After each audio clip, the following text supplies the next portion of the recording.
ஸ்ரீரெட்டிக்கும் விஷாலுக்கும் என்னதான் சார் பிரச்சனை? ஸ்ரீரெட்டி இன்னும் இருக்காங்களா? அவங்க பிரச்சனைலாம் ஒன்றும் முடியலையா? ஏன் இதை பேசிட்டே இருக்காங்க? அவங்களுக்கு ஏதாவது பிரச்சனையா இருந்தால் கோர்ட்டில் அணுகலாம். கோர்ட்டில் போன பின்னாடி என்னன்னு சொல்லிட்டு அவங்க தீர்ப்பு தருவாங்க. இந்நேரம் பார்த்தீங்கன்னா ஒரு நில மோசடி கேஸில் கூட இந்நேரம் வந்து 15 வருஷம் தீர்ப்பு வந்துடும் போல. இவங்களுக்கு இன்னும் தீர்ப்பு கிடையாது வந்துக்கிட்டு இருக்காங்க. என்ன கதைன்னு ஒன்றுமே புரியல. இந்த ஸ்ரீரெட்டிக்கு வந்து இதே வேலையாக போச்சு. ஒன்றும் இல்லைங்க, விஷால் வந்து தன்னோட 48வது பிறந்தநாளை கொண்டாடுறாரு. அவர் ஒரு தமிழ்நாட்டில் ஒரு சிறந்த நடிகர், ஒரு பேர் போனவர். விஷாலை பற்றி எல்லாமே தெரியும். நடிகர் சங்க தலைவராக இருந்தவர், தயாரிப்பாளர் சங்கத்தில் இருந்தவர். அதனால் வந்து அவருக்குன்னு ஒரு இமேஜ் இருக்குது, அவர் கூட ஃபேன் பேஸ் இருக்குது. அந்த ஃபேன்ஸ் சந்தோஷப்படணும்னா கண்டிப்பாக வந்து பர்த்டே கொண்டாடலாம். சாதாரண குழந்தைக்கே பர்த்டே கொண்டாடுறோம், அவ்வளோ ஒரு ஆக்டர், அவருக்கு கொண்டாட மாட்டாங்களா?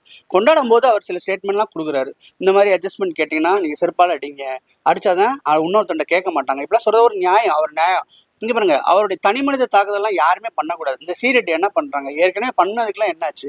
யார் மேலேயே பழிய போட்டாங்க. திரும்ப நான் அந்த அவங்களெல்லாம் வந்து மறுபடியும் ரீகால் பண்ணி இவங்க மேலெல்லாம் பழிய போட்டாங்கன்னு சொல்ல விரும்பல. அவங்க பழி போட்டதை நீங்களே நெட்டில் பாருங்கள், எவ்வளோ பேரை தெரியுமா பழிச்சிருக்காங்க. ஓகேங்களா? ஏதாவது ஒன்று ப்ரூவ் பண்ணியிருக்காங்களா? அவங்களுக்கு எவ்வளோ பிரச்சனை இருந்தாலும் என்ன கோர்ட்டுக்கு போக வேண்டியதானே?